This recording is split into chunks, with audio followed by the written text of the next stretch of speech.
안녕하세요, 고종훈입니다. 오늘은 재테크 관련 책을 추천받지 말아야 하는 이유에 대해서 이야기해 보도록 하겠습니다. 정말 제가 가장 많이 듣는 질문인 것 같아요. 저는 부동산 경매를 하고 있기 때문에 경매 관련해서 질문들이 많은데, 그 질문들 중에 가장 많이 듣는 질문이, 좀 시작을 해보고 싶은데 시작을 할 때는 책을 읽어야 한다고 하는데 어떤 책을 추천을 해 주실 수 있나요? 어떤 책이 좋았나요? 이런 질문들이 정말 많은 것 같습니다. 처음에는 저도 관련된 책을 추천을 많이 했던 것 같아요. 물론 저도 보면서 좋았다라고 생각을 했던 책들이 있기 때문에, 나는 이런 책들을 보면서 좋았어, 너도 꼭 읽어봤으면 좋겠어 라는 식으로 추천을 많이 했는데, 조금 지나고 보니까 책을 추천을 하면 안 되겠다 라는 생각을 하게 됐습니다. 다른 책들은 모르겠어요. 근데 부동산 관련 혹은 재테크 관련 책들은 내가 보고 내가 좀 생각을 할 수 있어야 됩니다. 하지만 우리가 책을 추천을 받는다는 건 어떤 걸 의미할까요? 그 사람이 좋아하는 걸 우리가 보게 되는 거고, 사실 그 사람이 좋아한다라는 것도 어떻게 보면 색안경을 끼고 책을 시작할 수가 있어요. 저는 부동산 재테크 관련해서 시작 단계는 이런 것들이 조금 위험하다고 생각을 합니다. 나한테 좋았던 책이 너한테는 좋지 않을 수가 있고, 너한테 좋지 않은 책이 나한테 좋은 책이 될 수가 있어요. 그리고 투자도 똑같죠. 나한테 맞는 투자가 너한테 맞지 않을 수가 있고, 너한테 맞는 투자가 나한테 맞지 않을 수 있습니다. 그렇기 때문에 어느 순간 책을 추천하는 것 자체가 무의미하고 조금 위험할 수도 있겠다라는 생각을 굉장히 많이 해요. 그래도 어떤 가이드라인이라는 게 있겠죠. 저는 많은 분들한테 추천을 하는 게 어떤 방식에 대한 투자,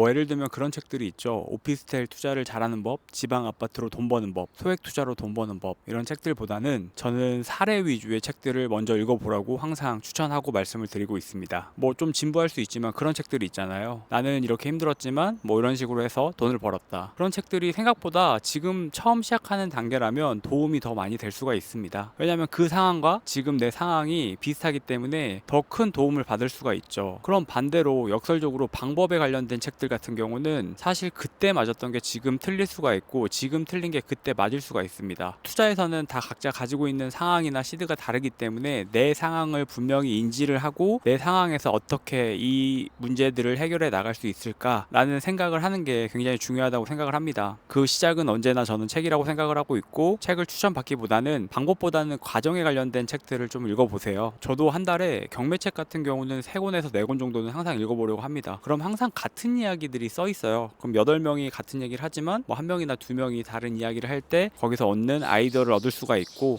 또 이런 생각들은 너무 위험하다라고 생각을 하면서 조심하게 되는 것도 충분한 큰 도움을 받을 수 있기 때문에, 일단은 사례 위주의 책들을 좀 많이 보시고, 그 사례 위주를 통해서 내 상황과 과정을 한번 생각을 해보시면 좋을 것 같습니다. 그래서 책을 추천하지 않는 이유에 대해서 오늘은 이야기해봤는데, 또 틈틈이 제가 읽었던 책들에 대해서 공유하고 또 영상으로 만들어 보도록 하겠습니다. 오늘도 영상 봐주셔서 감사합니다.